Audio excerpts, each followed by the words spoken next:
The news, good evening.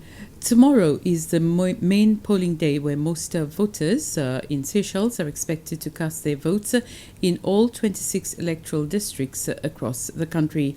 There will also be a special voting station at National House tomorrow for people who are registered in other electoral areas outside of Mahé but who are temporarily staying on Mahé.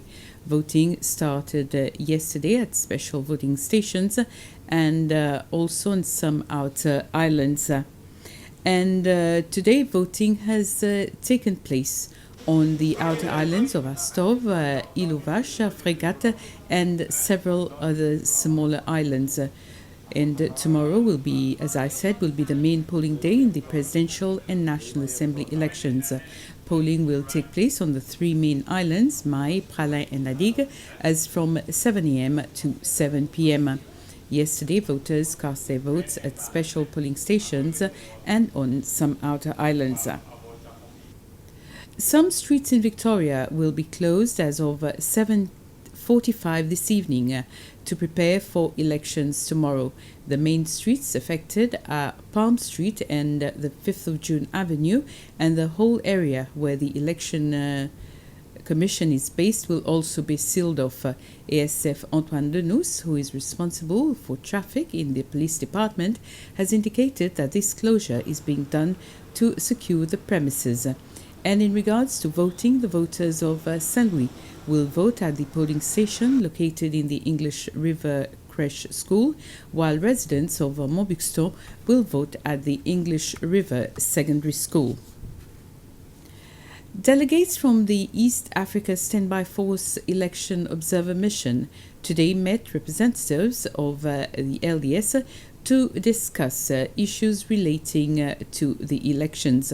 The meeting took place at the party's headquarters at the La Cale Cécilois building at Montfleury. The head of mission, Dawit Sefa Wasihun, was accompanied by two other members of his delegation.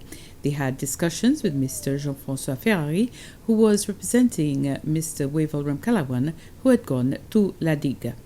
We had discussions about what's going on, and we read an issue whether there is a proper use of public resources, and the representative witnessed that it was proper use of resources during even the campaign, and up to now there was no any misuse of resources. That was the main issue, of course, we read, and otherwise he's so optimistic the election will go and has been going again starting yesterday smoothly and peacefully.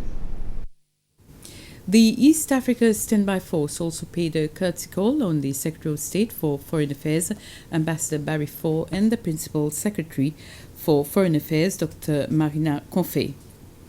A 49-year-old man from Glacis and a 67-year-old woman of La Misère were in court this afternoon as suspects for being in possession of arms and ammunition. The police are carrying out an investigation.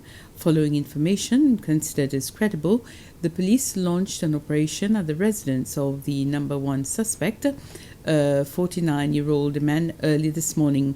Later, following investigation, a pistol and some bullets were discovered and seized, and the suspects were arrested. The woman has been released under certain conditions, while the man has been detained. More Seychellois students will benefit from scholarships in the health sector in Hungary. This follows a memorandum of understanding which was signed between the two countries. This MOU was signed by the Principal Secretary for Tertiary Education and Human Resources Development, Linda Barallon, on Seychelles' behalf, and Dr. Osolia Paxe Tomasic on behalf of Hungary. In the past couple of years, Hungary has been offering scholarships to the Seychellois, mainly in medical fields. And we currently have 7 students already pursuing medical studies. And before that, we have 5 students who completed their studies in Hungary in the medical field, civil engineering, tourism, and economics. So the Seychelles government will continue to support these students who are awarded with a Hungarian scholarship with airfares and supplementation allowance. The scholarship program offered by your government, especially during a time of economic uncertainties brought about by the COVID-19 pandemic, indeed is testimony of the very good collaboration which exists between the governments of our two countries.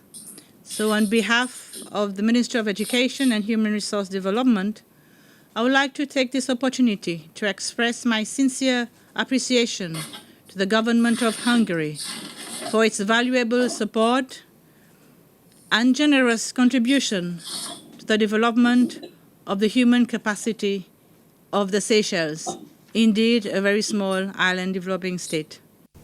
And with this, we end this news summary. Thank you for watching and have a very pleasant evening.